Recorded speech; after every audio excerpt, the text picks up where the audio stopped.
diversity, equity, and inclusion within our society, beginning with children in elementary school. Continuing through middle and high school, we can support and nurture students during their formative years and generational cycles of inequality. Diversity and inclusion make us a better industry. Director of Diversity and Inclusion for 2K. To drive real-world impact through games that helps to cultivate the next generation of leaders, the next generation of designers, creators, and engineers. The increasing role that diversity, equity, and inclusion it is playing in the video game industry today. Equity and diversity, and why it's so important in the conversation about the video game industry today. Equity and diversity has been a challenge for the gaming industry since its inception. The rationale that there's no excuse behind not having better equity and diversity in the industry from here on out is that companies are now looking to invest in getting more diversity in their ranks. Let's talk about just kind of the inequities and why is it so important to have these conversations and just getting people in the right mindset. That students of color, Black and Indigenous students, it starts earlier than that. So we need to do a better job as a society from grade school. Like when I, as a Black man, get in front of a small group of, grade school students who look like us. This underserved community. Right, to use games for social change with younger people is really inspiring the next generation. Like we're going as young as sixth grade, sometimes fifth grade, but trying to we've reached over 30,000 young people in middle and high school, but we also combine that with civic engagement. So they have to think about how games can help make their communities better.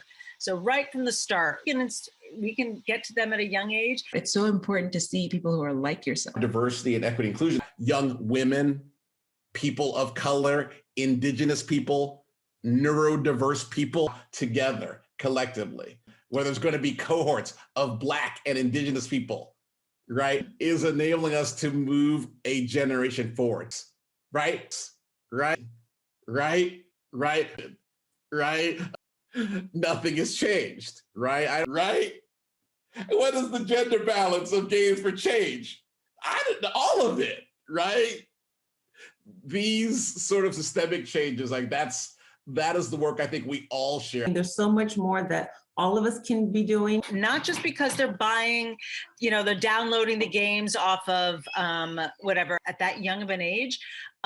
Black people, of women, of queer people, of Indigenous people, neurodiverse people, a business goal. Women, Black people, neurodiverse.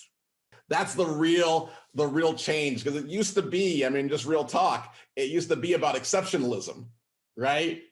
That's what we look like, what we sound like, right? Who we are, right? Women, onto brown people, Black people, queer people, then there'd be no, as the kids say, no cap on the change that could take place.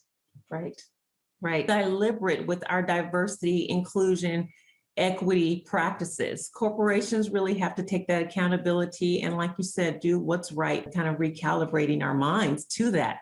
But like you guys have said, it takes time. It takes starting earlier in the pipeline.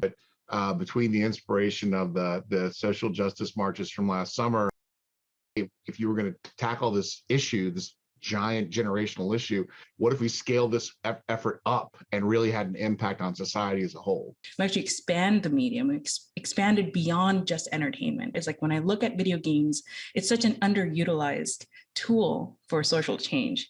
Oh my God, you can do so much. Like 9 out of 10 kids play video games. Not 9 out of 10 boys, 9 out of 10 kids.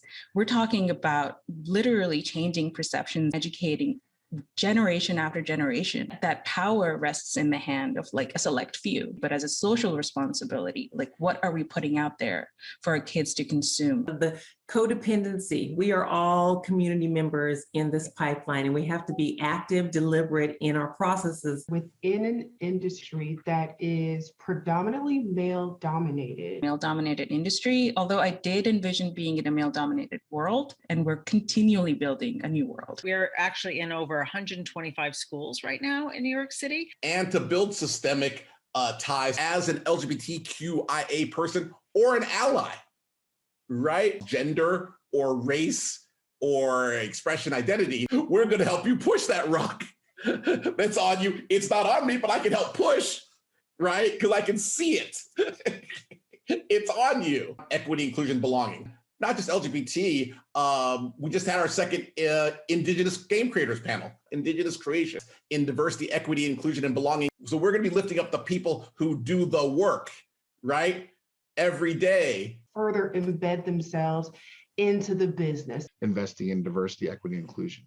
For a meaningful moving of the needle of DEI, if we aggregate our dollars and really focus on some key objectives, we can really move the needle. Just keep saying Black out loud, right? We've been residing in Black Lives Matter for a long time. Really make a deliberate impact in our community that we're building and this whole world of diversity and equity and inclusion in the video game industry.